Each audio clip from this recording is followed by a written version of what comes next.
आणि आता एक महत्त्वाची ब्रेकिंग न्यूज समोर येते धुळ्यामधून। धुळे जिल्ह्यातील नागरिकांचं आरोग्य वाऱ्यावर आहे, कारण धुळ्यामध्ये एफडीएचे अधिकारीच नाहीयेत। अन्न आणि औषध प्रशासन खात्याचा भोंगळ कारभार उघड झालाय।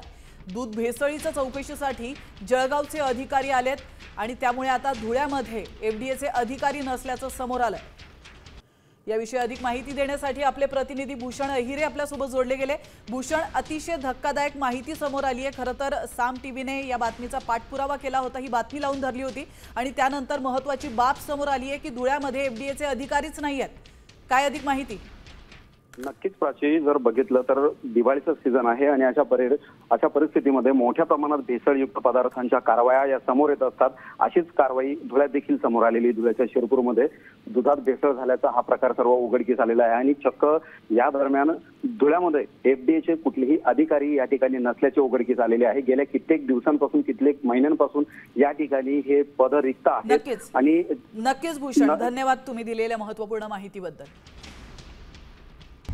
आता isakal.com आहे देशातील नंबर 1 ची मराठी न्यूज वेबसाईट। प्रत्येक अपडेटसाठी isakal.com ला नक्की भेट द्या।